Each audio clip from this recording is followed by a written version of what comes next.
j'ai connu de nombreux anniversaires au cours de mes 73 ans d'existence. Certains joyeux, d'autres moins mémorables.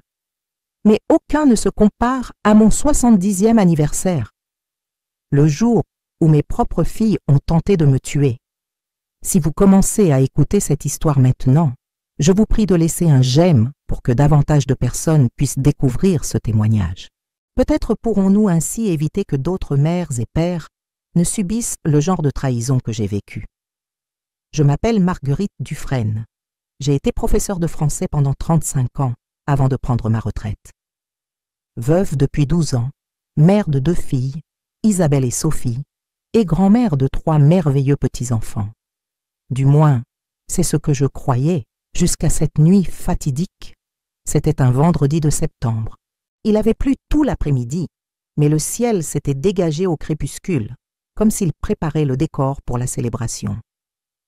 Mes filles avaient insisté pour organiser une fête spéciale pour mon 70e anniversaire. « Maman, c'est une date importante. Il faut la célébrer comme il se doit », avait insisté Isabelle, ma fille aînée, quelques semaines auparavant. J'étais étonnée de tant d'enthousiasme. Non pas que mes filles ne m'aimaient pas, ou du moins c'est ce que je pensais, mais notre relation avait toujours été plus pragmatique que chaleureuse, surtout après la mort de Bernard, mon mari. Isabelle, cadre dans une multinationale, avait toujours été pratique et distante. Sophie, architecte et plus jeune, était un peu plus proche, mais tout aussi absorbée par sa carrière et sa famille. Les deux s'étaient brouillés pendant des années au sujet de questions d'héritage après la mort de Bernard. Même si tout avait été partagé conformément au testament qu'il avait laissé, il y avait des ressentiments des deux côtés. C'est pourquoi, lorsqu'elles m'ont informé qu'elles s'étaient unies pour organiser ma fête, j'ai ressenti une lueur d'espoir. Peut-être ont-elles enfin fait la paix, ai-je pensé naïvement. La fête devait avoir lieu dans une petite propriété à la campagne, près de Dijon, appartenant à un ami de Philippe, le mari d'Isabelle.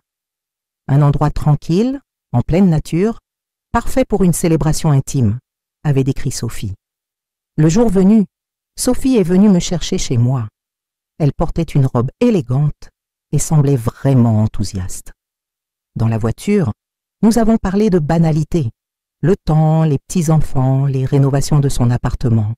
Rien n'indiquait que ce serait la nuit où elle tenterait de mettre fin à mes jours. Nous sommes arrivés à la propriété au coucher du soleil. C'était vraiment un bel endroit, une maison rustique entourée d'un jardin bien entretenu, avec vue sur un petit étang. Éloigné de la ville, silencieux. Parfait pour une célébration ou un crime. Isabelle était déjà là, supervisant les derniers préparatifs. Elle m'a embrassée avec une effusion inhabituelle. « Bon anniversaire, maman! Aujourd'hui sera une soirée inoubliable. » Je ne savais pas à quel point ces paroles étaient des vraies. Les invités étaient peu nombreux, mes 2 filles et leurs maris, mes 3 petits-enfants, 2 adolescents, enfants d'Isabelle, et la petite Léa, 7 ans, fille de Sophie, et 2 couples d'amis proches. Il y avait également un homme que je ne connaissais pas, présenté comme Laurent, un collègue de travail de Philippe, grand, environ 40 ans, avec un regard intense qui semblait m'évaluer. Plus tard, je découvrirai son véritable rôle dans cette fête. Le dîner a été servi sur la terrasse, avec vue sur l'étang. La nourriture était délicieuse, mes plats préférés, une sélection de vins fins. Les conversations étaient animées, bien que je remarque une certaine tension entre mes filles. Je l'ai attribuée à la pression d'organiser ensemble un événement après tant d'années d'éloignement. « Un toast à la meilleure mère du monde », a proposé Isabelle, levant son verre. Tout le monde a suivi. « Que tu aies encore de nombreuses années de santé et de bonheur devant toi. » Sophie a ajouté « Et que nous puissions toujours rester unis en tant que famille. » Quelle cruelle ironie, compte tenu de ce qui allait suivre. Après le dîner, Isabelle a annoncé une surprise. « Maman, nous avons préparé quelque chose de spécial. Une promenade nocturne jusqu'à l'étang. Il y a un ponton éclairé où nous avons préparé ta surprise d'anniversaire. » J'ai hésité. Une promenade? Maintenant, la nuit? C'est tout près, maman, a insisté Sophie. Nous avons allumé des lanternes le long du chemin. Tu vas adorer ce que nous avons préparé. À contre-cœur, j'ai accepté. Les autres invités resteraient à la maison, seules mes filles, et ce Laurent m'accompagnerait. Il va nous aider avec la surprise, a expliqué Isabelle quand j'ai questionné sa présence. Le chemin vers l'étang était court, mais escarpé et glissant à cause de la pluie de l'après-midi. Nous descendions lentement, avec Laurent en tête éclairant le chemin avec une puissante lampe torche, mes filles juste derrière moi. L'obscurité était presque complète, à l'exception de la lumière de la lampe et de quelques lanternes éparses le long du parcours. Quand nous sommes arrivés au bord de l'étang, Laurent a pointé vers un petit ponton en bois qui s'avançait de quelques mètres au-dessus de l'eau. « C'est là, Madame Dufresne. Votre surprise est là-bas. » J'ai fait quelques pas hésitants sur le ponton. Il faisait sombre. Je ne pouvais pas voir ce qui était censé m'attendre. Le bois grinçait sous mes pieds. L'eau noire de l'étang guettait à quelques centimètres plus bas. J'ai regardé en arrière, cherchant mes filles. Isabelle et Sophie restaient sur la rive, côte à côte, leurs visages partiellement éclairés par la lampe que Laurent pointait maintenant vers le haut, créant des ombres fantasmagoriques. Il y avait quelque chose dans leurs expressions qui m'a glacé le sang, un mélange de détermination et de froideur que je n'avais jamais vu sur ces visages si familiers. « Les filles, que se passe-t-il? Où est la surprise ?» C'est Laurent qui a répondu, sa voix maintenant complètement différente, non plus le ton poli du collègue de travail, mais quelque chose de dur, de professionnel. La surprise dont c'est moi, Madame Dufresne. À cet instant, j'ai compris. L'isolement, le ponton au-dessus de l'eau profonde, l'obscurité. Ce n'était pas une célébration, c'était un piège. Mes propres filles m'avaient conduite à une exécution. Pourquoi? Ai-je balbutié, la terreur me paralysant. Rien de personnel, a répondu Laurent, avançant sur le ponton, tout en sortant quelque chose de la poche de sa veste. Juste des affaires. Vos filles ne veulent donc plus attendre l'héritage. Isabelle a fait un pas en avant. Ça ressemblera à un accident, maman. Toi, une personne âgée, marchant seule la nuit près de l'étang après avoir bu du vin au dîner. Une glissade tragique.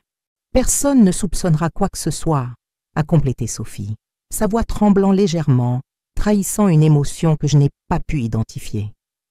Ce sera rapide et sans douleur. C'est mieux ainsi. Le temps semblait s'être figé. Mes jambes ont faibli, non pas de peur, mais d'une douleur bien plus profonde. La trahison absolue de celle que j'avais mise au monde, aimée, élevée, protégée. Celles à qui j'avais consacré toute ma vie. Laurent était maintenant à 2 pas de moi sur le ponton, son visage un masque professionnel. J'ai vu l'éclat métallique dans sa main, non pas une arme comme je l'imaginais, mais une seringue. Injecter quelque chose puis me pousser dans l'eau, parfait pour simuler un accident sans marque de violence. C'est alors que quelque chose d'inattendu s'est produit. Tandis que Laurent avançait, ses yeux ont rencontré les miens. Pendant un bref instant, j'ai vu quelque chose changer dans son regard. Une hésitation, une lueur, d'humanité. Il s'est arrêté. Il a regardé la seringue dans sa main, puis de nouveau vers moi. Il s'est tourné vers Isabelle et Sophie sur la rive, comme s'il réfléchissait à quelque chose. « Je ne peux pas faire ça », a-t-il finalement dit, d'une voix ferme. « Quoi ?» Isabelle a fait un pas en avant, incrédule. « Nous avons déjà payé la moitié. Tu recevras le reste quand tu auras terminé. » C'est une personne âgée. Regarde-la. Laurent m'a désignée avec la seringue. Elle a l'âge de ma mère. Je ne ferai pas ça. Sophie semblait paniquer. Tu ne peux pas abandonner maintenant. Nous avons un accord. L'accord est terminé. Laurent a reculé de quelques pas sur le ponton. Je m'en vais et je vous suggère de bien réfléchir à ce que vous étiez sur le point de faire. Le chaos s'est installé. Isabelle s'est précipitée vers Laurent, essayant de saisir la seringue. Si tu ne le fais pas, je le ferai moi-même. Dans la confusion, Mon instinct de survie a finalement surmonté le choc. Profitant de la distraction, j'ai couru vers l'extrémité opposée du ponton, loin d'eux. Le bois mouillé était traître, j'ai glissé, manquant tomber dans l'eau sombre, mais j'ai réussi à m'accrocher à la rambarde. J'ai entendu des cris, j'ai vu la lampe tomber, plongeant le ponton dans une obscurité presque complète. Seule la faible lumière de la lune se reflétait sur l'eau noire de l'étang. Des silhouettes luttaient, des voix altérées résonnaient dans la nuit. D'une manière ou d'une autre, j'ai réussi à revenir sur la rive et j'ai commencé à remonter le chemin vers la maison, trébuchant dans l'obscurité, le cœur battant, l'esprit en pleine incrédulité. Derrière moi, j'entendais des pas. Quelqu'un me suivait. « Madame Dufresne, attendez !» C'était Laurent.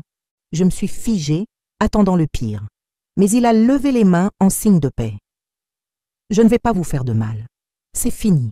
Sortons d'ici. » Je ne sais pas pourquoi je lui ai fait confiance à ce moment-là. Peut-être n'avais-je pas le choix, peut-être y avait-il une sincérité authentique dans sa voix.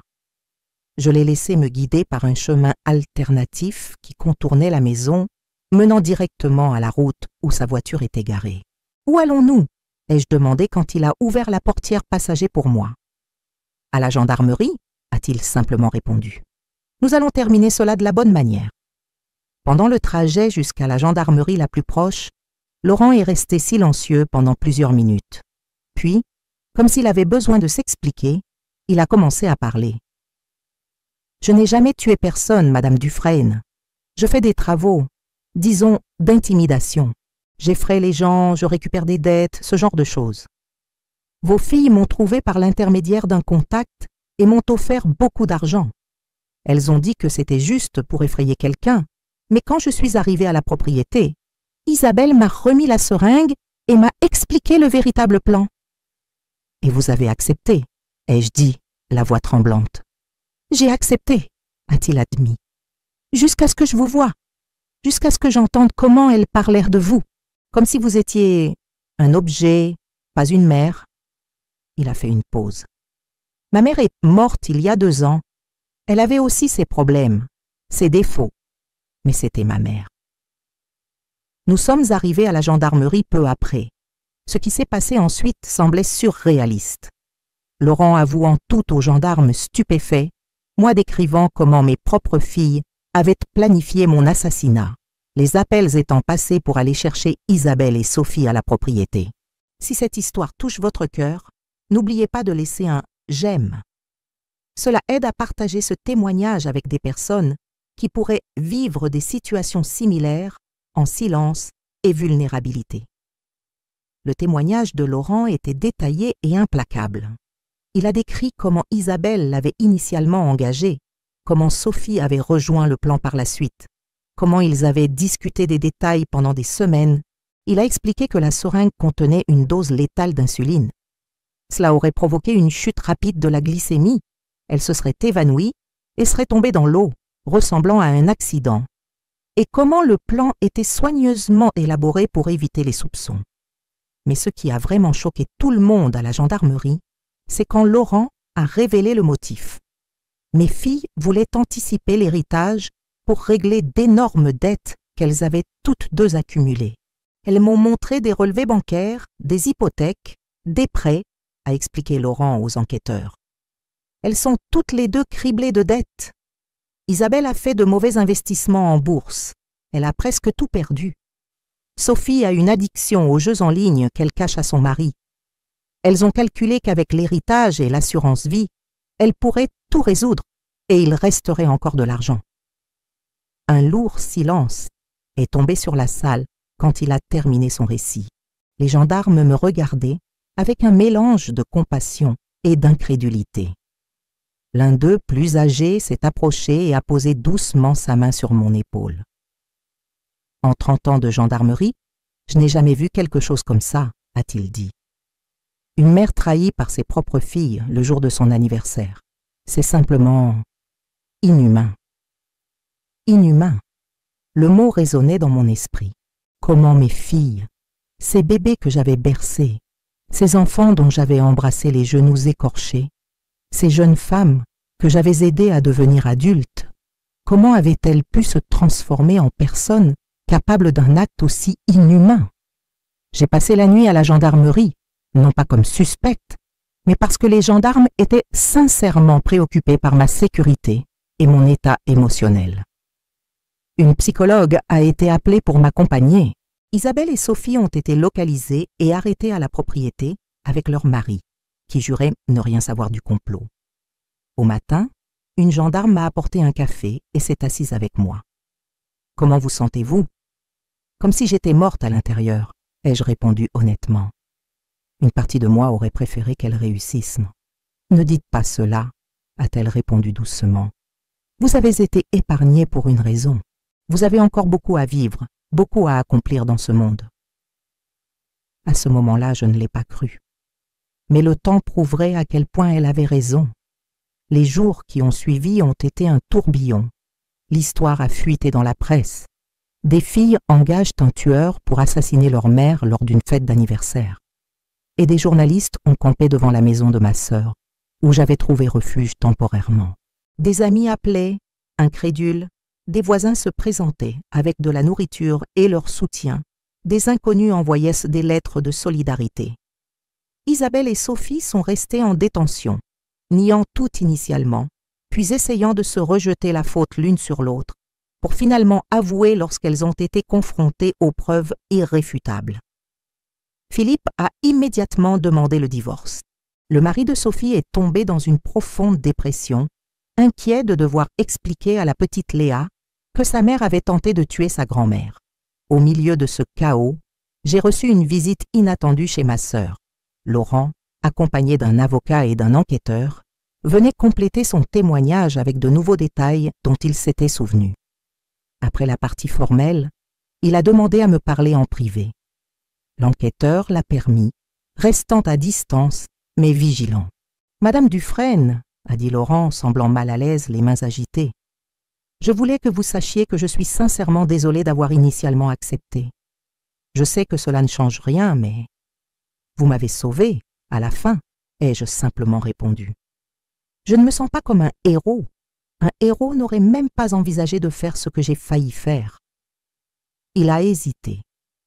Mais quand j'ai regardé dans vos yeux sur ce ponton, j'ai vu ma propre mère et j'ai su que je ne pourrais pas vivre avec moi-même si je continuais. Que va-t-il vous arriver maintenant? Je vais en prison, c'est certain.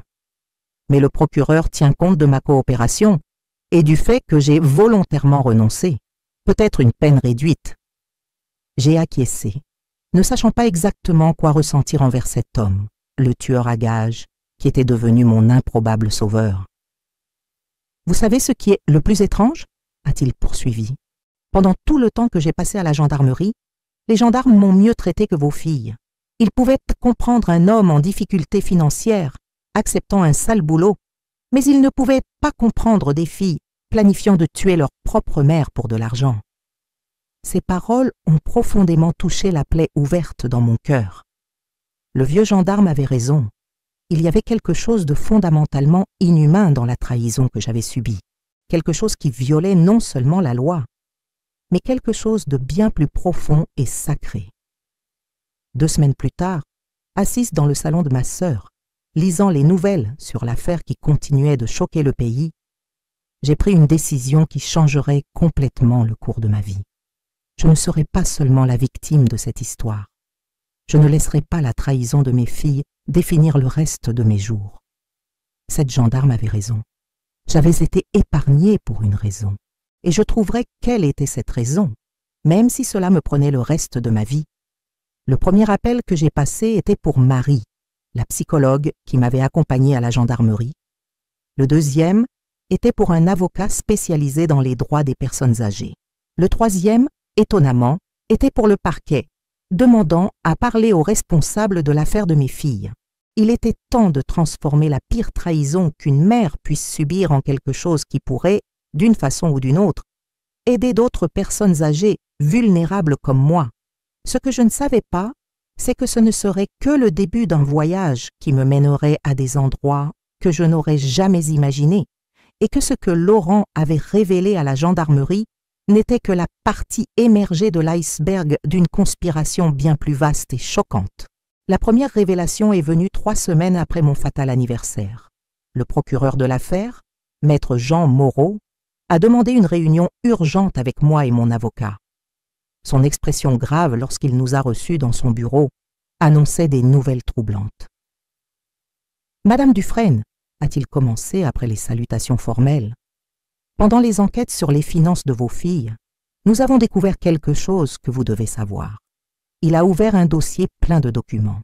Leurs dettes sont beaucoup plus importantes que ce que nous imaginions initialement, et il y a de fortes indications qu'elles détournaient votre argent depuis au moins 2 ans. » Mon avocat s'est penché en avant, alerte. De quelle manière? Procuration falsifiée, virement bancaire non autorisé, prêts au nom de Madame Dufresne sans sa connaissance. Et plus grave encore, des modifications sur des documents de propriété. J'ai senti mon sang se glacer. Des propriétés? Quelles propriétés? Le procureur a hésité avant de répondre. Votre appartement de vacances à La Rochelle a été vendu il y a 8 mois. La maison que vous louez pour compléter vos revenus a également été transférée au nom d'Isabelle il y a un peu plus d'1 an. Impossible, me suis-je exclamé. J'ai reçu le loyer de cette maison le mois dernier. Oui, parce qu'ils ont maintenu l'apparence de normalité. L'argent du loyer allait sur un compte contrôlé par vos filles et elles vous en reversaient une partie, gardant le reste. La pièce semblait tourner autour de moi. Non seulement elles avaient tenté de m'ôter la vie, mais elles avaient systématiquement volé mon patrimoine pendant des années, tandis que moi, confiante, je leur confiais la gestion de mes finances après la mort de Bernard. Il y a plus, Madame Dufresne, a poursuivi le procureur. L'enquête nous a menés à un réseau plus vaste. Vos filles n'ont pas agi seules. Nous avons trouvé des connexions avec un groupe spécialisé dans l'appropriation des biens des personnes âgées. Un groupe organisé? A demandé mon avocat, visiblement alarmé. Exactement. Des avocats corrompus, des comptables, même un employé du notariat. Ils identifient des personnes âgées en situation vulnérable, veufs ou veuves, avec des enfants intéressés, disposant d'un patrimoine important, et orchestrent des plans pour transférer ces biens progressivement. Mes mains tremblaient tandis que j'essayais d'assimiler ces informations. Et mes filles étaient liées à ce groupe? Isabelle a pris contact avec eux en premier, par l'intermédiaire d'un comptable qui fréquentait le même club. Quand sa situation financière s'est compliquée avec des pertes en bourse, elle y a vu une opportunité. Plus tard, quand Sophie a également rencontré des problèmes à cause de son addiction au jeu, Isabelle l'a fait entrer dans le réseau. Mais pourquoi essayer de me tuer s'il réussissait déjà à tout voler? Le procureur a échangé un regard sombre avec mon avocat. L'enquête indique que le plan initial était effectivement simplement l'appropriation progressive de vos biens. Mais 2 facteurs ont précipité la décision plus drastique.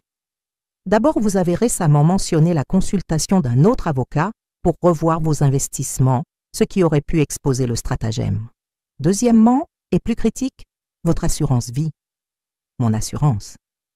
Votre mari a laissé une assurance vie substantielle à votre nom, avec vos filles comme bénéficiaires. Le montant est considérable, près d'1 million d'euros. Ajouté au reste du patrimoine qu'elle n'avait pas encore détourné, cela aurait été suffisant pour résoudre définitivement leurs problèmes financiers. Je me suis alors souvenu d'une conversation apparemment anodine avec Isabelle, quelques semaines plus tôt, où elle avait mentionné l'assurance. « C'est bon de savoir que nous sommes protégés, n'est-ce pas, maman? Papa a toujours pensé à tout. À l'époque, j'avais interprété cela comme une expression de gratitude pour la prévoyance de Bernard. Maintenant, je comprenais la véritable signification. 2 semaines avant votre anniversaire, a poursuivi le procureur, Isabelle a engagé Laurent, pensant qu'il appartenait au même cercle criminel. Mais Laurent n'était qu'un petit escroc, pas un assassin professionnel. Sa décision de refuser le travail et de tout dénoncer nous a donné le fil conducteur pour démêler toute cette conspiration. J'ai quitté ce bureau en me sentant comme si j'avais vieilli d'1 décennie en 1 heure. Non seulement mes filles avait trahi ma confiance de la manière la plus fondamentale possible, en tentant de m'ôter la vie. Mais elle l'avait défait dans le cadre d'une conspiration criminelle plus large, après m'avoir systématiquement volé pendant des années. Que dois-je faire maintenant ? Ai-je demandé à mon avocat tandis que nous marchions dans le couloir du tribunal. Il a doucement serré mon épaule. D'abord, nous entamons le processus pour récupérer vos biens. Ensuite, nous préparons votre témoignage pour le jury. Ce sera difficile, mais crucial. Et troisièmement, peut-être le plus important, vous continuez à vivre, Madame Dufresne. Ne leur donnez pas la satisfaction de voir votre vie détruite, même si ce n'est pas de la manière qu'elles avaient prévu. Dans les semaines qui ont suivi, je me suis plongée dans une montagne de documents, de relevés bancaires, d'actes notariés. L'étendue de la trahison était bien plus grande que ce que j'avais initialement imaginé. Non seulement mes filles avaient détourné des propriétés et de l'argent, mais elles avaient mis en place un système élaboré pour me maintenir dans l'ignorance, créant de faux comptes, manipulant des relevés, toujours en maintenant l'apparence que tout était normal. Moi, qui leur avais fait confiance pour gérer mes finances après avoir perdu mon mari, j'étais devenue leur poule aux œufs d'or, une poule à garder en vie seulement tant qu'elle était utile, puis à éliminer quand elle menaçait d'exposer le stratagème. Alors que je confrontais cette dure réalité, j'ai reçu un appel téléphonique inattendu. C'était du centre de détention pour femmes, où Isabelle et Sophie étaient détenues en attendant leur procès. Sophie voulait me voir. Ma première réaction a été de refuser. Que pourrais-je dire à une fille qui avait conspiré pour me tuer? Quelle excuse pourrait justifier une telle trahison? Mais après avoir parlé avec ma thérapeute, j'ai décidé d'affronter cette rencontre, non pas pour Sophie, mais pour moi-même, pour tourner la page. La salle des visites du centre de détention était froide et impersonnelle. Quand Sophie est entrée, accompagnée d'une gardienne, je l'ai à peine reconnue. Toujours coquette et bien habillée auparavant, elle ressemblait maintenant à une ombre, maigre, avec des cernes profonds, l'uniforme pénitentiaire plusieurs fois trop grand pour son corps émacié. Elle s'est assise devant moi sans pouvoir maintenir un contact visuel. « Merci d'être venue », a-t-elle finalement dit, sa voix à peine plus qu'un murmure. Je n'ai pas répondu. Que dire? J'attendais qu'elle explique pourquoi elle avait demandé ma présence. « Je sais que rien de ce que je pourrais dire ne peut justifier », a-t-elle commencé, les mots sortant avec difficulté. « Je ne suis pas venue demander pardon. Je voulais juste que vous sachiez que ce n'était pas mon idée. » J'ai senti une vague de colère monter dans ma poitrine. « Et cela devrait me réconforter? Que tu aies simplement accepté de me tuer plutôt que de l'avoir planifié depuis le début ?» Elle s'est recroquevillée davantage. Isabelle a dit que ce serait rapide, sans douleur, que vous aviez déjà vécu votre vie, que nous méritions une chance avant que tout ne soit perdu dans les dettes. Et Léa, as-tu pensé à ta fille? Comment lui expliquerais-tu que sa grand-mère est morte parce que sa mère préférait l'argent à la famille? Des larmes ont commencé à couler sur le visage de Sophie. Je perds sa garde. Thomas s'occupe d'elle pendant que la procédure suit son cours. Le juge aux affaires familiales dit que, même quand je sortirai d'ici, je n'aurai que des visites supervisées. Je n'ai pas ressenti de compassion. Léa serait mieux loin de l'influence d'une mère capable de conspirer pour tuer sa propre mère. Pourquoi es-tu entrée dans ce système, Sophie? Je t'ai toujours tout donné. Elle a hésité, semblant choisir ses mots avec soin. Ça a commencé avec de petits paris en ligne. Une échappatoire à la pression, vous voyez. Thomas toujours si perfectionniste, exigeant la réussite dans la carrière, dans la maternité. Les paris étaient mon secret, mon moment à moi. Puis, ils sont devenus plus importants. Quand je m'en suis rendu compte, je devais presque 200 000 €. Et au lieu de demander de l'aide, tu as décidé de me voler. Isabelle le faisait déjà depuis des mois.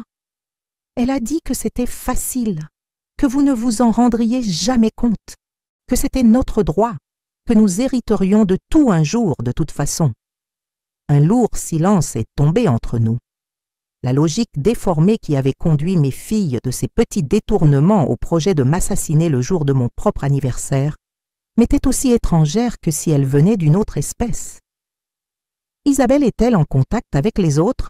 Ai-je finalement demandé. Sophie a semblé confuse. Les autres? Le groupe criminel? Les avocats, les gens du notariat, le réseau plus large. Une expression de compréhension est apparue sur son visage. Alors vous savez déjà, oui, elle reçoit encore des visites de Maître Dubois. C'est l'un des avocats impliqués. Je pense qu'ils essaient d'aligner leur version pour les dépositions. Cela confirmait ce que le procureur soupçonnait. Le groupe continuait à opérer, tentant de se protéger, sacrifiant des pions comme mes filles si nécessaire. Sophie, si tu veux vraiment faire quelque chose de bien au milieu de tout cela, coopère avec le parquet. Dis tout ce que tu sais sur le réseau plus large. Isabelle me tuerait, a-t-elle répondu, la peur évidente dans ses yeux. Et en quoi serait-ce différent de ce que vous avez essayé de me faire? Ma froideur l'a fait reculer comme si je l'avais giflée. Pendant un moment, j'ai aperçu un éclair de la fille qui avait été la mienne, l'enfant sensible, toujours dans l'ombre de sa sœur, plus déterminée et assertive, toujours plus susceptible à l'influence des autres, toujours à la recherche d'approbation. Cette perception ne diminuait pas sa culpabilité, mais aidait à comprendre comment nous en étions arrivés là. Isabelle, la manipulatrice ambitieuse, Sophie, la suivante insécure, et moi, la mère aveugle qui avait trop fait confiance, qui n'avait pas vu les signes, qui avait laissé les louves garder le poulailler. Avant de partir, j'ai posé une dernière question. Cela en aurait-il valu la peine? Si vous aviez réussi, si j'étais morte maintenant, cela aurait-il valu la peine? Sophie m'a regardé directement dans les yeux pour la première fois. Non, rien ne vaut ce poids sur la conscience. Rien. J'ai quitté le centre de détention avec des sentiments mêlés. D'un côté, une profonde tristesse pour ce qui aurait pu être, pour la famille qui avait été détruite par l'avidité. De l'autre, une détermination renouvelée à exposer non seulement le crime commis contre moi, mais tout le réseau qui exploitait des personnes âgées vulnérables. Le lendemain, j'ai partagé avec le procureur tout ce que Sophie avait révélé sur l'implication continue de Maître Dubois et possiblement d'autres membres du groupe criminel. Il a gravement acquiescé. Cela confirme nos soupçons. Nous montons une opération plus importante pour démanteler ce réseau. Seriez-vous prête à témoigner non seulement contre vos filles, mais contre l'ensemble du système? Je ferai ce qu'il faut, ai-je répondu sans hésitation. Je dois vous avertir, cela peut être dangereux. Ce groupe a des connexions puissantes et vous seriez un témoin clé. On a déjà essayé de me tuer une fois, monsieur. Je ne vivrai pas dans la peur. Si cette histoire vous aide à comprendre les dangers auxquels de nombreuses personnes âgées sont confrontées, s'il vous plaît, laissez un j'aime et partagez-la. Ensemble, nous pouvons accroître la sensibilisation à ce problème qui affecte tant de familles en silence. Dans les semaines qui ont suivi, j'ai travaillé intensément avec l'équipe du parquet, fournissant des détails, identifiant des documents falsifiés, connectant des points que moi seul, connaissant intimement mes filles, pouvais relier. L'enquête s'élargissait rapidement, révélant un réseau qui opérait depuis des années, victimisant des dizaines de personnes âgées dans une situation semblable à la mienne. Au milieu de ce processus, j'ai reçu un appel téléphonique de Philippe, l'ex-mari d'Isabelle. Il voulait me rencontrer pour discuter. Nous avons choisi un café tranquille près de son lieu de travail. Philippe semblait avoir vieilli d'une décennie depuis la dernière fois que je l'avais vu. Toujours élégant et sûr de lui auparavant, il était maintenant abattu, avec des cernes profonds, le regard perdu de quelqu'un dont le monde s'est effondré. « Comment vont mes petits-enfants » ai-je demandé après des salutations tendues. « Dévastés » a-t-il répondu sincèrement. « J'ai essayé de les protéger autant que possible, mais il est impossible de tout cacher. Toute l'école est au courant, les amis, tout le monde. Mathis ne sort plus de la maison. Lucas fait des cauchemars. » mes petits-enfants adolescents, 15 et 17 ans, les enfants d'Isabelle. Victimes collatérales de ce désastre qu'ils n'avaient pas contribué à créer, mon cœur souffrait pour eux. J'ai apporté quelque chose que je pensais que vous devriez voir, a poursuivi Philippe, sortant une clé USB de sa serviette. Je l'ai trouvée dans l'ordinateur d'Isabelle quand la police m'a permis de récupérer quelques affaires à la maison. Qu'est-ce que c'est? Des emails, des centaines d'entre eux, entre Isabelle et les autres membres du groupe, des conversations sur d'autres cibles, d'autres personnes âgées qu'ils exploitent, des noms, des montants, des stratégies. C'est troublant. J'ai pris la clé USB d'une main tremblante. Pourquoi me donnez-vous cela? Pourquoi ne l'avez-vous pas directement remis à la gendarmerie? Philippe a regardé autour de lui, visiblement nerveux. Parce qu'il y a des choses là-dedans qui me compromettent aussi. Pas dans le plan d'assassinat. Je jure devant Dieu que je ne savais rien de cela. Mais je savais, pour les détournements mineurs, je savais qu'Isabelle gérait votre argent de façon douteuse. Et vous l'avez permis. Ce n'était pas une question, mais une constatation. Oui, a-t-il admis, les yeux baissés. Notre train de vie ces dernières années n'était pas compatible avec nos revenus réels. Je savais que quelque chose n'allait pas, mais j'ai préféré ne pas poser de questions. La confession de Philippe ne m'a pas surprise autant qu'elle aurait dû. Avec le recul, les signes étaient là.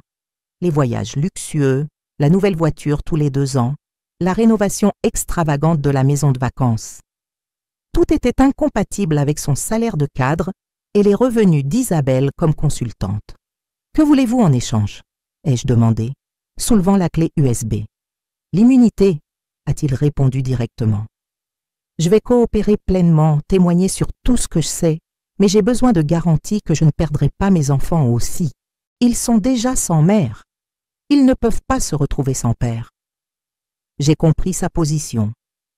Philippe avait fermé les yeux, il avait bénéficié de l'exploitation, mais il n'était pas l'architecte du système et n'était pas impliqué dans la tentative d'assassinat.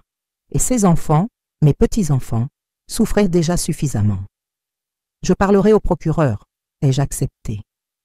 Mais vous devrez coopérer entièrement, sans demi-vérité, sans protection pour quiconque est impliqué. C'est juste, a-t-il acquiescé, visiblement soulagé.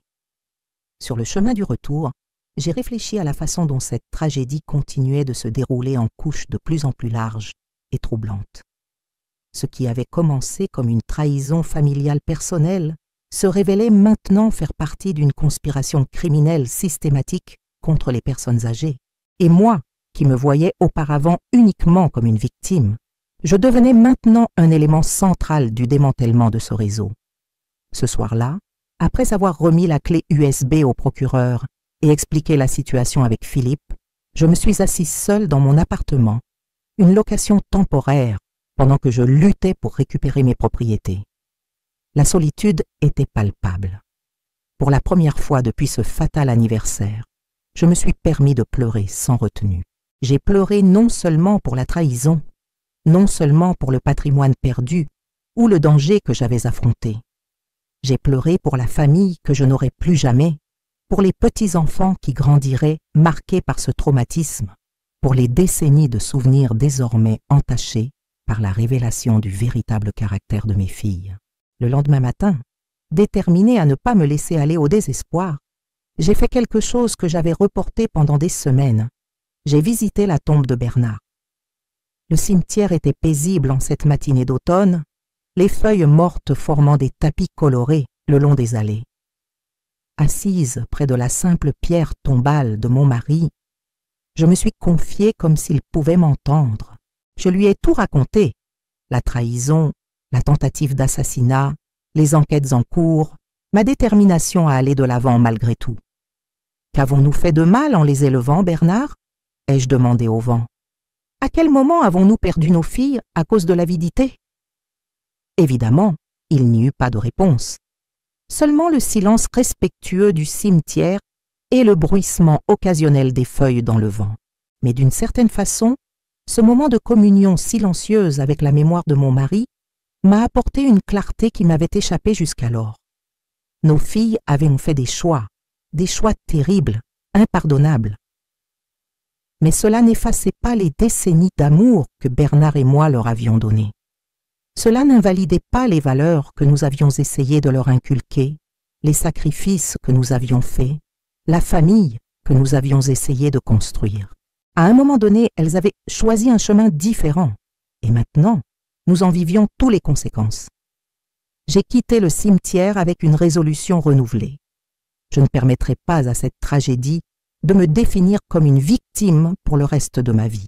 Je transformerai cette terrible expérience en quelque chose de significatif, pas seulement pour moi, mais pour d'autres personnes âgées vulnérables qui pourraient être confrontées à des situations similaires, peut-être sans l'improbable intervention d'un tueur à gages avec une conscience. 2 jours plus tard, j'ai reçu un appel de Maître Moreau, le procureur. Sa voix était tendue, urgente. « Madame Dufresne, nous devons vous transférer immédiatement vers un lieu sûr. » Que s'est-il passé? L'opération pour arrêter les autres membres du réseau est prévue pour demain matin. Mais nous avons des informations indiquant qu'ils ont découvert le plan et pourraient tenter de faire taire des témoins clés. Vous êtes la plus importante d'entre eux. Un frisson a parcouru mon échine. Ils viendraient après moi, même avec toute l'attention médiatique sur l'affaire. Ces personnes ont beaucoup à perdre, Madame Dufresne. Nous parlons d'avocats respectés, d'un juge à la retraite, d'hommes d'affaires. S'ils sont condamnés, ils perdent tout, réputation, liberté, fortune bâtie sur l'exploitation. Nous ne pouvons pas sous-estimer ce qu'ils feraient pour se protéger. 3 heures plus tard, j'étais escortée vers un lieu non divulgué, avec seulement une petite valise contenant l'essentiel. La sensation de déjà-vu était troublante, à nouveau forcée d'abandonner ma vie, à nouveau en danger, à nouveau trahie par des personnes en qui j'avais confiance. J'ai passé une semaine dans cet isolement protégé, suivant par les nouvelles les développements de l'opération policière. Les gros titres étaient sensationnels. Démantèlement d'un réseau d'exploitation de personnes âgées, un juge à la retraite parmi les arrestations dans une méga-opération. Un réseau criminel a brassé des millions en exploitant des personnes vulnérables. Le groupe était beaucoup plus grand et mieux organisé que ce que nous soupçonnions initialement. Les enquêtes ont révélé des dizaines de victimes, beaucoup déjà décédées dans des circonstances qui, à la lumière des nouvelles preuves, semblèrent de plus en plus suspectes. Des propriétés détournées, des testaments modifiés, des personnes âgées isolées d'autres membres de leur famille pour faciliter l'exploitation. Quand j'ai finalement pu revenir, c'était pour une conférence de presse organisée par le parquet. Assise aux côtés de Maître Moreau, j'ai affronté des dizaines de caméras et de microphones pour la première fois. Madame Dufresne, comment vous sentez-vous en sachant que votre cas a aidé à démanteler une organisation criminelle de cette envergure? A demandé une journaliste. Je sens que la terrible douleur que j'ai éprouvée a au moins servi à un dessein plus grand, ai-je répondu, la voix ferme, malgré ma nervosité. Mais je pense à toutes les autres victimes qui n'ont pas eu la chance que j'ai eue, la chance d'avoir un tueur à gages avec une conscience, la chance de survivre pour raconter leur histoire. Arrivez-vous à pardonner à vos filles? A demandé un autre journaliste. J'ai fait une pause. C'était la question que je me posais moi-même chaque soir avant de m'endormir. Le pardon est un voyage, pas une destination, ai-je finalement répondu. Pour l'instant, je me concentre sur l'obtention de justice, pas seulement pour moi, mais pour toutes les personnes âgées qui ont été et continuent d'être exploitées par des personnes en qui elles ont confiance. Le pardon viendra quand il sera temps, s'il vient. Après la conférence, une dame âgée s'est timidement approchée. Elle s'est présentée comme Madame Leroy, 78 ans. « Votre courage m'a inspirée », a-t-elle dit, tenant mes mains.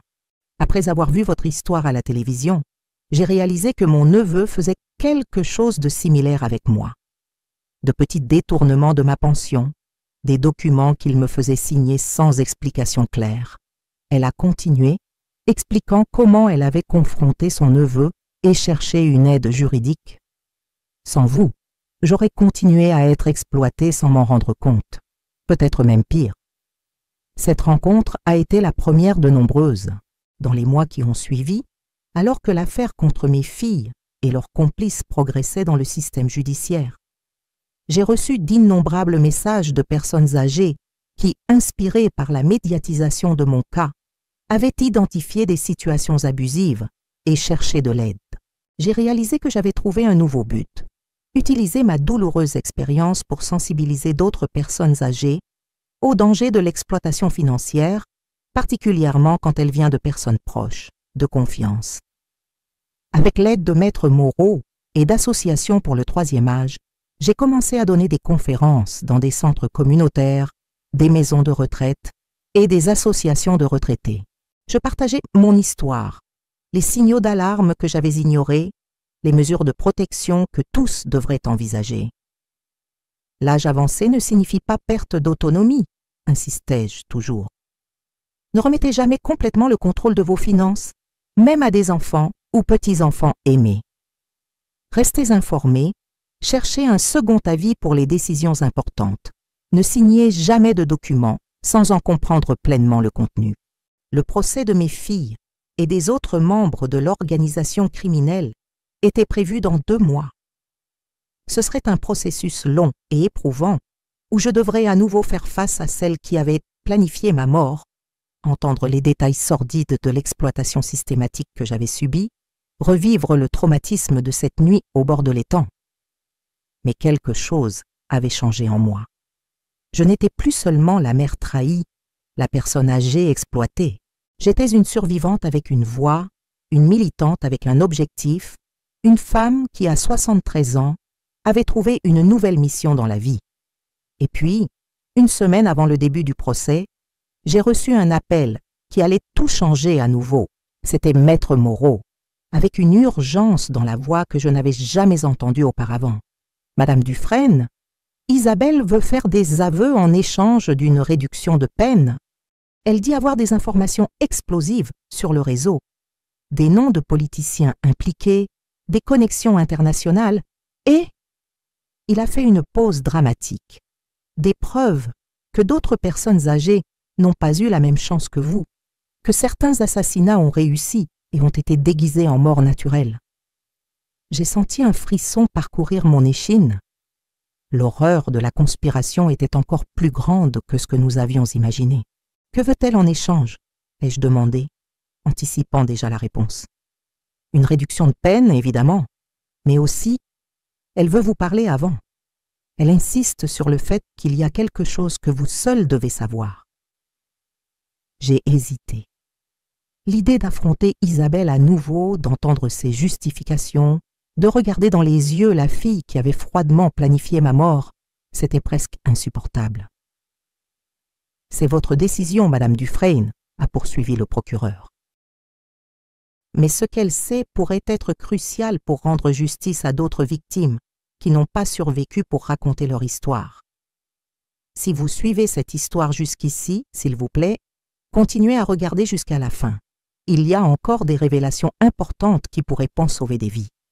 Partagez cette vidéo avec des personnes qui doivent être alertées sur ces dangers. 2 jours plus tard, je me suis retrouvée à nouveau dans une salle de visite du centre de détention. Cette fois, c'était Isabelle qui m'attendait. Contrairement à Sophie, qui semblait brisée par la culpabilité et les circonstances, Isabelle maintenait une posture droite, le regard calculateur, la même présence dominante qu'elle avait toujours eue. « Merci d'être venue », a-t-elle dit quand je me suis assise en face d'elle. Je n'ai pas répondu. J'ai simplement attendu, regardant celle que j'appelais autrefois ma fille. « J'irai droit au but », a-t-elle continué, après avoir réalisé que je ne répondrais pas à ces politesses vides. Ce que nous avons fait est impardonnable. Je ne suis pas ici pour demander pardon, ni pour me justifier. Je suis ici parce que d'autres personnes sont mortes et leurs assassins sont toujours en liberté. Le procureur m'a déjà expliqué votre proposition. Oui, mais il y a des choses qu'il ne sait pas. Des choses que je dois vous dire directement avant de formaliser tout accord. Isabelle s'est penchée en avant, baissant la voix. Le réseau est plus grand et plus ancien que ce qu'ils imaginent. il n'a pas commencé avec moi ou Sophie. En fait, il a commencé avec papa. Cette affirmation m'a frappé comme un coup de poing. Quoi? Quelle absurdité est-ce là? Ce n'est pas une absurdité, maman. Papa était impliqué dans ce réseau depuis des années. C'était lui qui identifiait initialement les cibles. Des personnes âgées avec un patrimoine important, vulnérables, confiantes. En tant que comptable, il avait un accès privilégié à ces informations. J'ai secoué la tête en signe de dénégation. Je ne te crois pas. Ton père était un homme honnête, intègre. C'est ce que je pensais aussi, jusqu'à ce que je trouve ces archives cachées après sa mort. Des registres détaillés, des correspondances avec les autres membres du groupe, des plans méticuleux.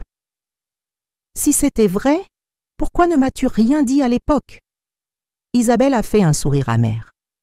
Parce que j'étais déjà impliquée aussi. Papa m'a fait entrer dans le réseau quand j'ai commencé à travailler avec lui dans son cabinet comptable. Au début, c'était de petites choses, aider à convaincre des clients âgés de faire des investissements spécifiques, préparer des documents qui n'étaient pas toujours complètement transparents. Mon esprit tourbillonnait en essayant de traiter cette nouvelle couche de trahison. Bernard, mon compagnon de 40 ans, l'homme que je croyais être le pilier d'intégrité dans notre famille. Je ne te crois pas, ai-je répété, mais ma voix n'avait plus la même conviction. Isabelle a tendu la main sur la table. Il y a une clé cachée dans le socle de la statuette en bronze dans votre bureau, celle de la femme tenant un livre. À l'intérieur se trouve une clé USB avec tous les registres de papa, y compris, elle a hésité, y compris la vérité sur la mort de grand-mère Mathilde. Ma mère. Décédée il y a 15 ans, prétendument de cause naturelle à l'âge de 82 ans.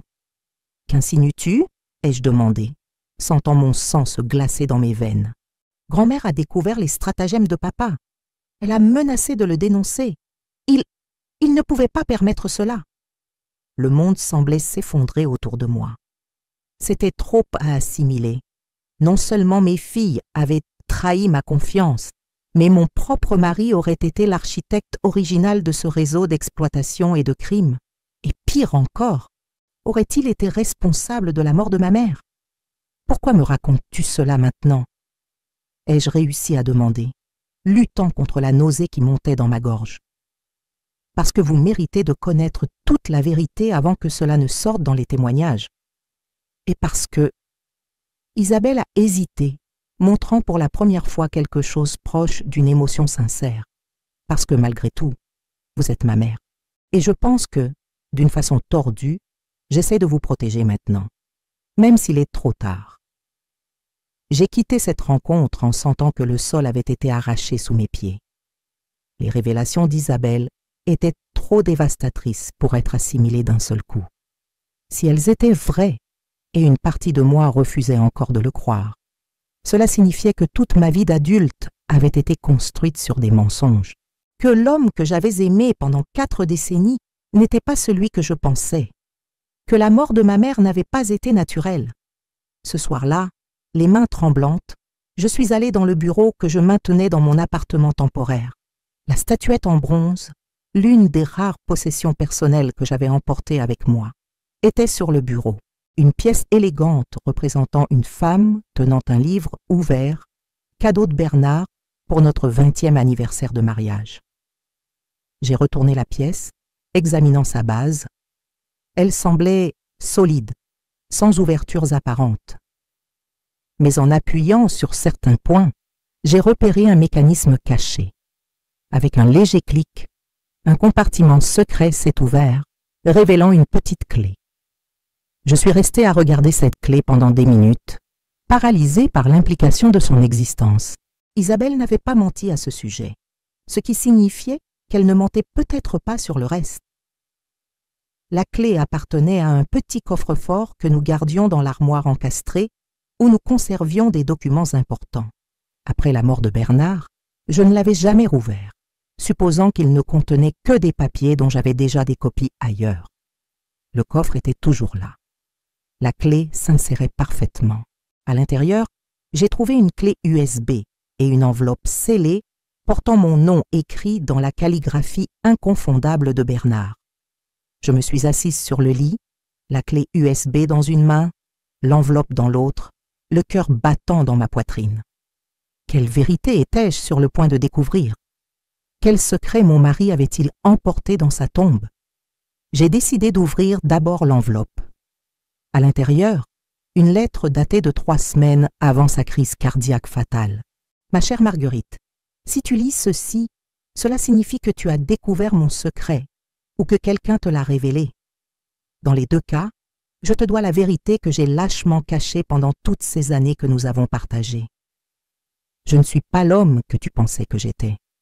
J'ai fait des choses terribles, impardonnables, au nom du gain financier. J'ai commencé petite fraude fiscale pour des clients fortunés, manipulation comptable pour cacher des profits.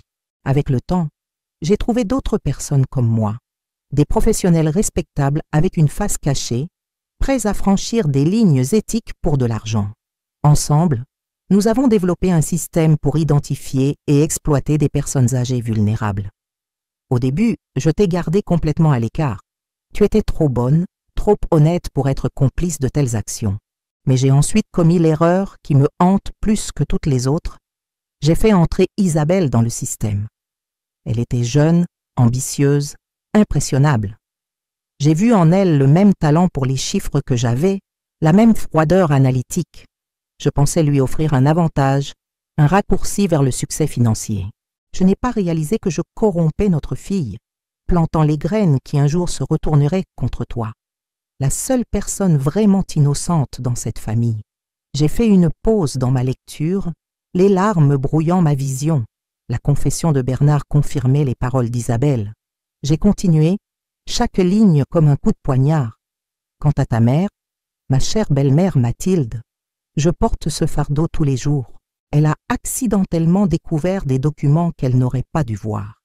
Elle m'a confronté, a menacé de tout exposer. J'ai paniqué. J'ai progressivement augmenté la dose de ces médicaments pour la tension, provoquant des effets secondaires qui confondraient n'importe quel médecin. Une overdose imperceptible, une crise cardiaque apparemment naturelle. Je n'attends pas de pardon et je ne mérite pas la paix. La seule chose bonne et vraie dans ma vie a été toi, Marguerite, et même envers toi. J'ai été traître avec mes mensonges.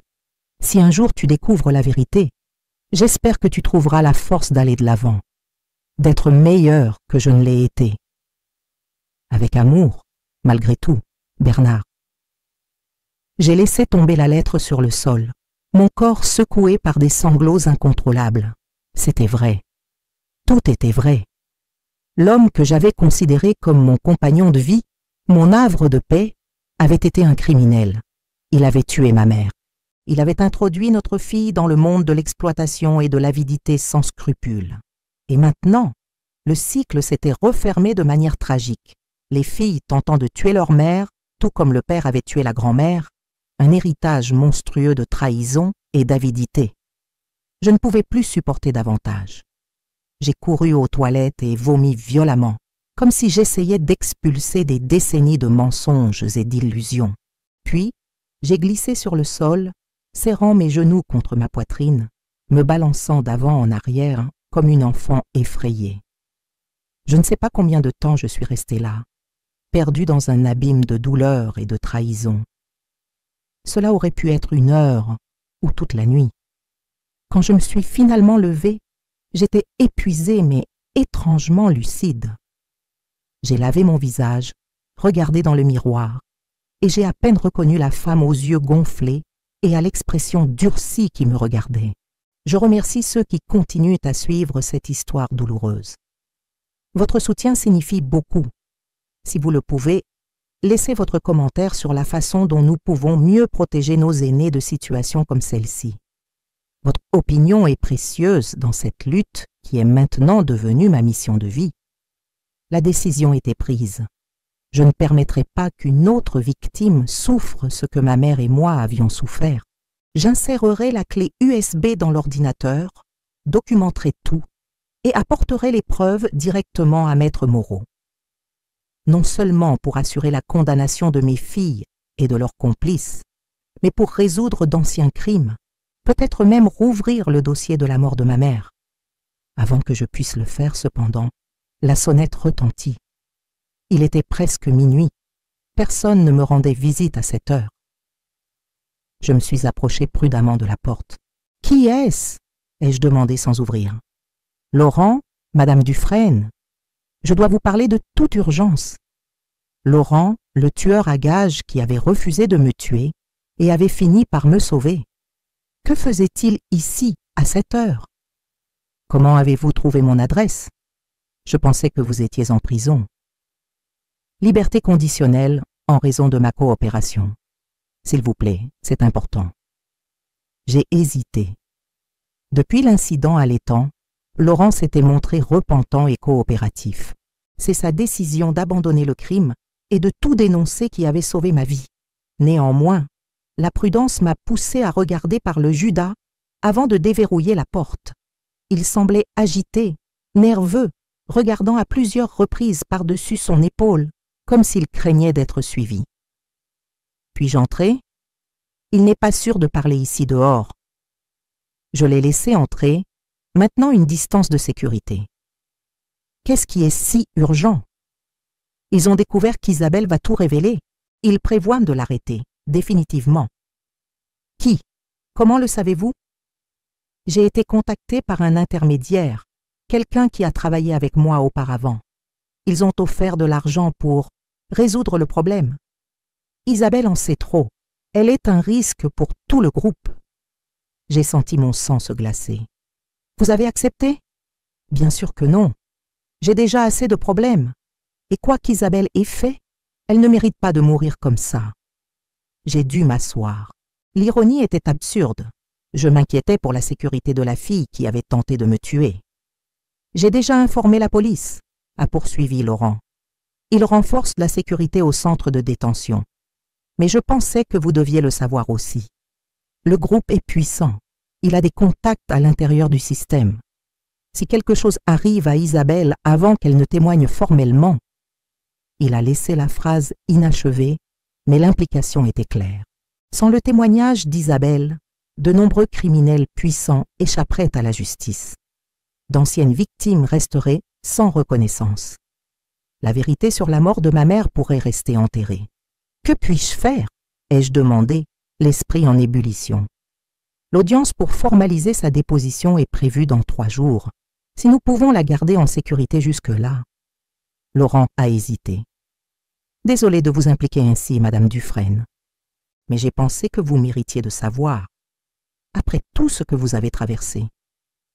Après le départ de Laurent, j'ai passé une nuit agitée, partagée entre des émotions contradictoires.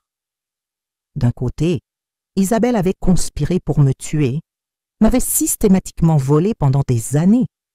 D'un autre côté, elle était ma fille, la petite fille que j'avais autrefois bercée dans mes bras, la jeune femme dont j'avais célébré la remise de diplôme avec fierté.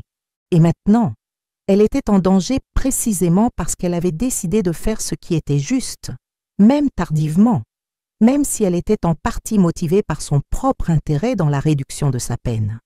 Le lendemain matin, j'ai contacté Maître Moreau, lui rapportant l'avertissement de Laurent et insistant sur la nécessité d'une protection renforcée pour Isabelle. J'ai également mentionné la clé USB et la lettre de Bernard, confirmant qu'il y aurait beaucoup plus à révéler dans sa déposition. Nous allons assurer sa sécurité, a assuré le procureur. Nous avons déjà transféré Isabelle dans une cellule isolée et triplé la surveillance. Quant à ces documents que vous avez trouvés, j'ai besoin que vous apportiez tout à mon bureau immédiatement. 2 heures plus tard, je lui remettais la lettre de Bernard et la clé USB, qui contenait des fichiers méticuleusement organisés sur les opérations du réseau sur 2 décennies. Nom, date, montant, méthode. Un registre froid et calculateur d'exploitation systématique de personnes âgées vulnérables, incluant des détails sur la mort de ma mère, présentés comme un problème résolu. C'est extraordinaire, a murmuré Maître Moreau en examinant les fichiers, des preuves de crimes que nous ne pensions même plus pouvoir enquêter car trop anciens. Et certains noms ici, des personnes actuellement en position de grand pouvoir. Je veux que tous soient tenus responsables, ai-je affirmé avec détermination. Peu importe le temps écoulé, peu importe leur puissance, y compris, j'ai brièvement hésité, y compris pour les crimes de mon mari, même à titre posthume. Le procureur a gravement acquiescé. Ce sera fait, et concernant la sécurité d'Isabelle, faites ce qui est nécessaire, l'ai-je interrompu. Pas pour elle, mais pour les victimes qui méritent justice. Les 3 jours suivants ont été extrêmement tendus. J'ai été installé dans un hôtel sous protection policière. La révélation de l'implication de Bernard et l'imminente déposition d'Isabelle avaient considérablement augmenté le risque pour ma sécurité également. Le matin du témoignage formel, j'ai reçu une demande surprenante. Isabelle voulait me voir avant l'audience. Pendant un moment, j'ai envisagé de refuser. Qu'avions-nous de plus à nous dire? Mais quelque chose m'a poussé à accepter. La rencontre a eu lieu dans une salle sécurisée au tribunal avec des policiers à l'extérieur. Isabelle semblait différente, non plus arrogante comme lors de la première visite, ni complètement brisée comme Sophie. Il y avait quelque chose de nouveau dans ses yeux, une clarté, une résolution. « Merci d'être venue », a-t-elle commencé. « Je ne m'attendais pas à ce que vous acceptiez. Pourquoi as-tu demandé cette conversation? Parce que dans quelques heures, je vais formaliser ma déposition. Je vais exposer des crimes terribles, certains commis par mon propre père, certains commis par moi. » Elle a fait une pause. « Ce sera difficile, mais c'est la bonne chose à faire. » « Que veux-tu de moi, Isabelle? L'absolution? Le pardon? » « Non, je ne mérite ni l'un ni l'autre. » Elle a hésité.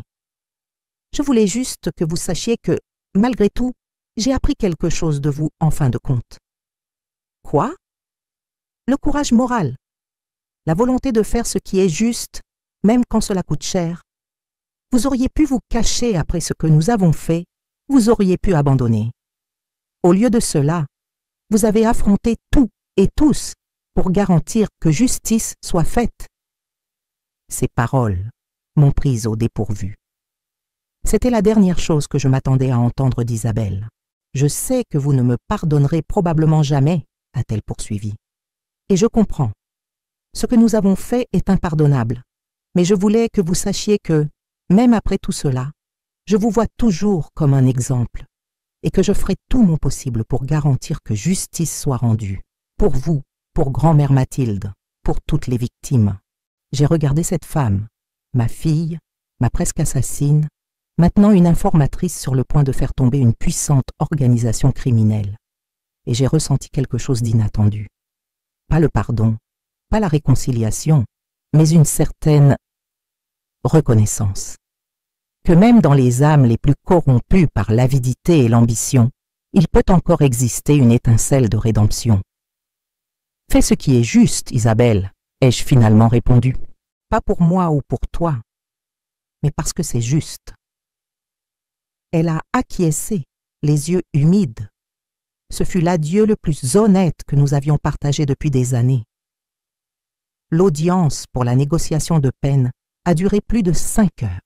Isabelle a livré des noms, des dates, des détails opérationnels d'une organisation criminelle qui avait opéré dans l'ombre pendant des décennies, exploitant des personnes âgées vulnérables, manipulant des documents et, dans certains cas, commettant des homicides déguisés en mort naturelle. À la fin de la journée, 3 députés régionaux, un juge en exercice, 7 avocats éminents et divers autres professionnels avaient été inclus dans les enquêtes. L'affaire, déjà sensationnelle par la tentative d'assassinat lors d'un 70e anniversaire, prenait maintenant les proportions d'un scandale national. On m'a offert une protection policière pour une durée indéterminée, considérant l'ampleur des révélations et le pouvoir des personnes impliquées. J'ai accepté, consciente du danger réel auquel je faisais face. Mais j'ai refusé de vivre caché, d'abandonner la nouvelle mission que j'avais trouvée. Dans les semaines qui ont suivi, alors que les enquêtes s'élargissaient et que d'autres arrestations avaient pris lieu, j'ai reçu un contact inattendu. Philippe, l'ex-mari d'Isabelle, voulait me rencontrer à nouveau. Cette fois, il amenait mes petits-enfants, Mathis et Lucas. Ce fut une rencontre douloureuse et émouvante. Mes petits-enfants adolescents étaient clairement traumatisés par tout ce qui s'était passé. L'emprisonnement de leur mère, les gros titres sensationnalistes, l'inévitable harcèlement à l'école. Mais ils faisaient également preuve d'une résilience surprenante. « Grand-mère, » a dit Lucas, alors âgé de 17 ans, « nous voulions que vous sachiez que nous ne sommes pas d'accord avec ce que maman a fait. C'est incroyable, impardonnable. » Mathis, 15 ans, a ajouté entre les larmes. « Nous sommes vraiment désolés. Je sais que ce n'est pas notre faute, mais quand même, nous sommes désolés. » Je les ai longuement serrés dans mes bras, ressentant le poids de leur souffrance injustifiée. Vous n'avez rien à vous reprocher, et je veux que vous sachiez, je serai toujours votre grand-mère. Je vous aimerai toujours, quoi qu'il arrive. Cette rencontre a été le début d'une reconnexion prudente.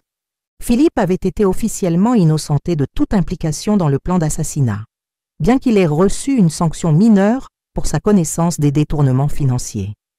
Il luttait pour reconstruire sa vie et élever ses enfants au milieu du scandale. Les psychologues disent que ce sera un long parcours pour nous tous, a-t-il expliqué. Mais nous pensons qu'il est important de maintenir un certain sens de la famille, une connexion avec le bon côté du passé. Et vous avez toujours été cela pour les enfants, le côté bon et aimant.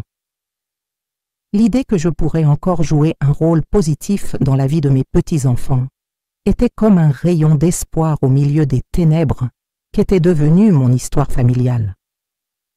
Cela ne remplacerait pas tout ce que j'avais perdu, mais offrait une possibilité de guérison, de continuité. Pendant ce temps, l'affaire continuait de prendre de l'ampleur. L'exhumation du corps de ma mère fut autorisée et des analyses toxicologiques avancées, impossibles à l'époque de sa mort, confirmèrent le surdosage de médicaments pour la tension artérielle.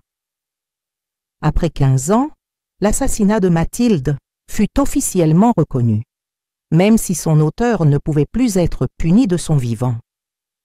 Le procès de mes filles et des autres impliqués fut fixé pour le début de l'année suivante. Ce serait un processus long et complexe, avec de multiples accusations, des dizaines d'accusés, des preuves remontant à des décennies. En préparation pour cette période difficile, j'ai intensifié mon travail de sensibilisation sur l'abus financier envers les personnes âgées. Les conférences que je donnais initialement dans des centres communautaires locaux se tenaient maintenant dans des auditoriums bondés. J'ai été invité à des émissions de télévision nationale, interviewé pour des reportages spéciaux. Je suis devenu, à contre-cœur, le visage d'une cause, la lutte contre l'exploitation des personnes âgées, vulnérables par des personnes de confiance. Chaque fois que je racontais mon histoire, je voyais dans les yeux du public la reconnaissance. Les gens identifiaient des situations similaires dans leur propre famille, percevaient des signaux d'alarme qu'ils avaient ignorés. Après votre conférence, j'ai confronté mon fils au sujet de la disparition d'argent de mon compte, m'a confié une dame après un événement. Il a avoué qu'il détournait de petites sommes depuis des mois. Maintenant, nous cherchons de l'aide, pour lui avec ses problèmes financiers, pour moi pour protéger mes ressources. Vous avez probablement sauvé notre relation avant qu'elle n'atteigne le point de non-retour. Des histoires comme celle-ci me donnaient la force de continuer, même les jours où la douleur de la trahison semblait insupportable. Et il y aurait encore beaucoup de travail à faire. Maître Moreau m'a informé que les enquêtes continuaient de révéler de nouvelles victimes, de nouveaux stratagèmes, de nouvelles ramifications de l'organisation. 6 mois après la déposition d'Isabelle, j'ai reçu une nouvelle choquante. Pendant un transfert entre prisons, le convoi qui la transportait a subi une attaque. 2 policiers ont été blessés. Isabelle a disparu. Les autorités ont immédiatement lancé une recherche massive. Les hypothèses étaient au nombre de 2, soit Isabelle avait été enlevée, et probablement assassinée, par les membres encore en liberté de l'organisation, soit elle avait planifié sa propre évasion, craignant que même avec l'accord de réduction de peine, sa sécurité au sein du système carcéral ne puisse être garantie. Pendant des jours, j'ai vécu en suspens, une tempête d'émotions contradictoires. D'un côté, Isabelle avait tenté de me tuer. De l'autre, elle était ma fille, et sa déposition avait été cruciale pour exposer toute l'étendue de l'organisation criminelle. De plus, elle était la mère de mes petits-enfants, qui faisaient déjà face à suffisamment de traumatismes. Une semaine après sa disparition, j'ai reçu une lettre sans expéditeur. À l'intérieur, seulement quelques lignes dans la calligraphie inconfondable d'Isabelle. « Maman, je suis vivante. Je ne peux pas en dire plus. Sache seulement que je vais terminer ce que j'ai commencé. Garantir que tous les responsables paient pour leurs crimes. Prends soin de Mathis et Lucas pour moi. »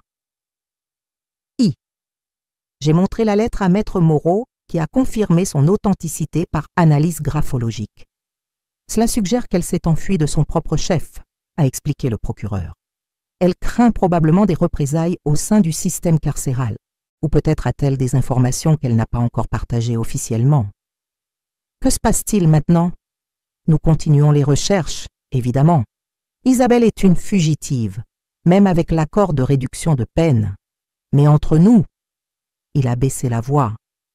Peut-être peut-elle faire plus à l'extérieur qu'à l'intérieur du système, étant donné la portée de cette organisation. Certains des impliqués ont des connexions qu'aucune protection officielle ne pourrait complètement neutraliser. J'ai gardé cette conversation pour moi, avec la lettre d'Isabelle. Mes sentiments concernant sa fuite restaient ambigus, comme tout ce qui concernait mes filles à ce stade. Pendant ce temps, Sophie restait en détention, attendant son procès. Contrairement à Isabelle, elle avait peu coopéré, semblant plus résignée à son sort. Les visites de la petite Léa, maintenant sous la garde de son père, étaient rares et difficiles. Je me suis retrouvée à penser beaucoup à Léa, une enfant de 8 ans qui grandirait maintenant avec sa mère en prison, marquée par un scandale qu'elle ne comprenait pas complètement. Par l'intermédiaire d'une médiation psychologique, nous avons commencé un contact prudent. Nous n'étions plus la famille que nous étions auparavant, mais peut-être pourrions-nous construire quelque chose de nouveau à partir des ruines, quelque chose basé sur la vérité, non sur la manipulation et le mensonge. À la fin de cette année-là, j'ai témoigné comme témoin principal au procès des membres restants de l'organisation, y compris Sophie. Ce fut une expérience épuisante. Revivre chaque détail de la trahison, affronter l'examen minutieux de la défense, confronter ceux qui avaient conspiré pour me tuer. Le verdict, quand il est finalement tombé, fut une victoire sans équivoque pour l'accusation. Des peines sévères ont été imposées à tous les impliqués, avec peu de circonstances atténuantes. Sophie a reçu 18 ans de prison, moins que les autres en raison de sa coopération limitée et du fait qu'elle était considérée comme sous l'influence d'Isabelle et d'autres membres plus puissants de l'organisation. Le jour après le procès, j'ai reçu un autre visiteur inattendu dans mon appartement, Laurent, le tueur à gages, qui s'était transformé en informateur crucial. « Je suis venu vous dire au revoir », a-t-il expliqué. « Dans le cadre de l'accord avec le parquet, je vais commencer une nouvelle vie, avec une nouvelle identité, dans une autre région. Protection des témoins, quelque chose comme ça. Mon témoignage a aidé à condamner des personnes puissantes. Il ne serait pas sûr de continuer avec mon identité actuelle. » J'ai acquiescé, comprenant sa situation. Laurent avait fait de terribles choix dans sa vie, mais son moment de conscience sur ce ponton au bord de l'étang n'avait pas seulement sauvé ma vie, mais déclenché la chute d'une organisation criminelle entière. « Je voulais vous remercier, a-t-il dit, visiblement mal à l'aise, de ne pas me haïr malgré tout. Vous auriez pu suivre le plan cette nuit-là, Laurent. Personne n'aurait su. Ce n'aurait été qu'une personne âgée de plus qui a glissé dans les temps après avoir trop bu à sa fête d'anniversaire. Au lieu de cela, vous avez choisi de faire ce qui était juste, même en sachant que cela aurait des conséquences pour vous. Pourtant, j'ai initialement accepté le travail. Cela fait de moi une partie du problème. Nous avons tous la chance de choisir à nouveau, de faire mieux. Vous l'avez fait.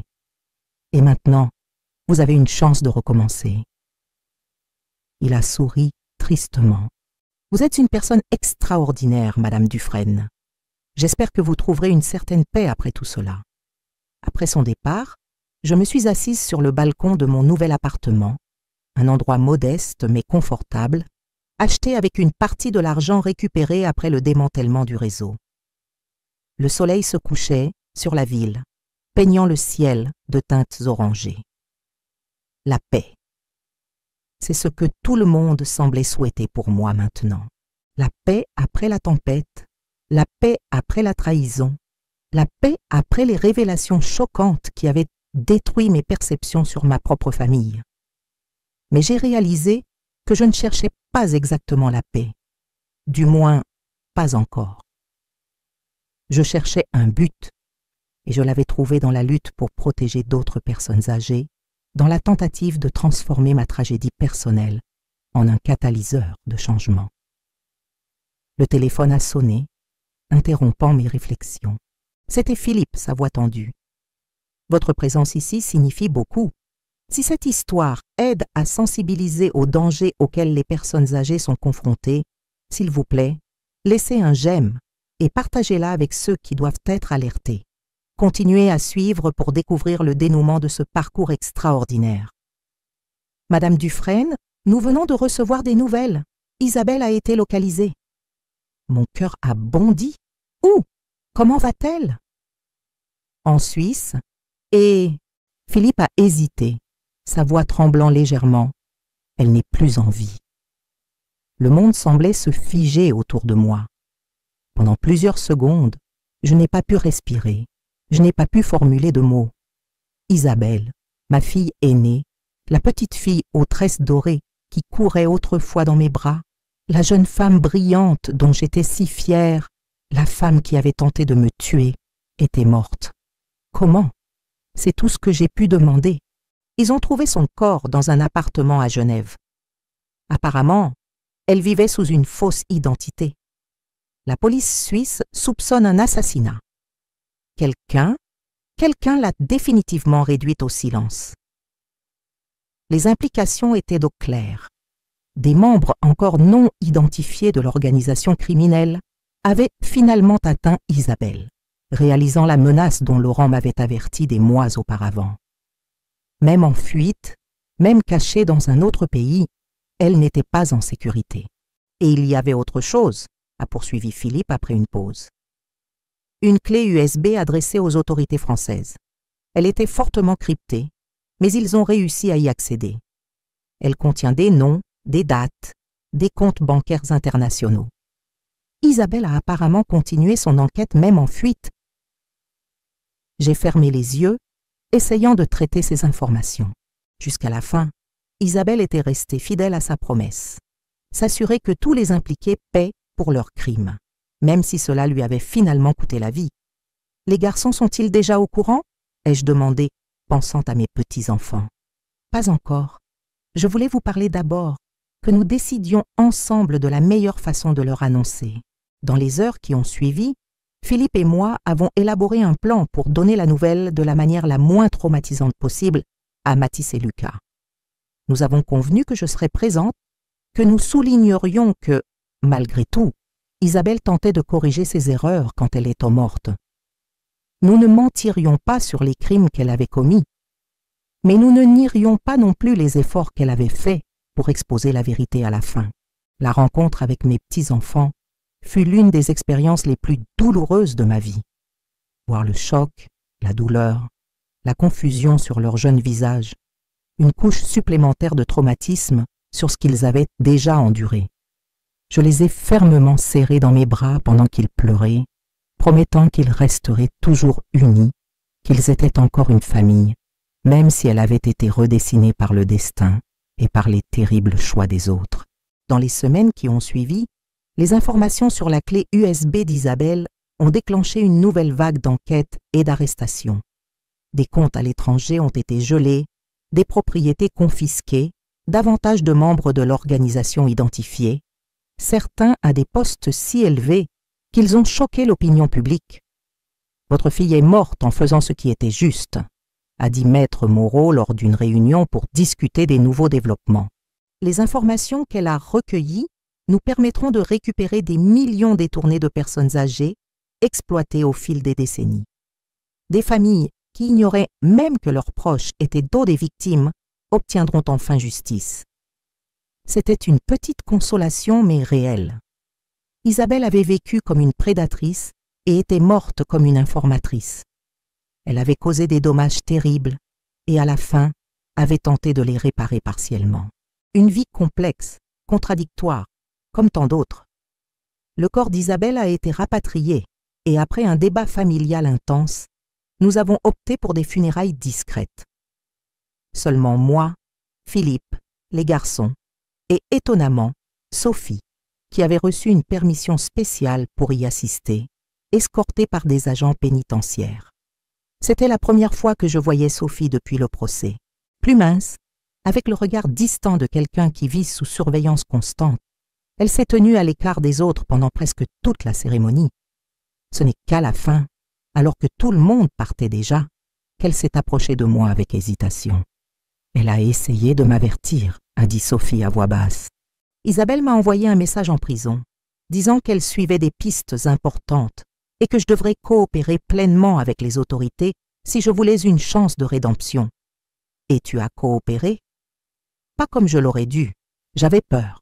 J'ai toujours peur. Ses yeux ont parcouru nerveusement les gardes qui l'attendaient à une distance respectueuse. Mais maintenant, après ce qui est arrivé à Isabelle, je réalise qu'il n'y a pas d'endroit sûr tant que ces personnes sont en liberté.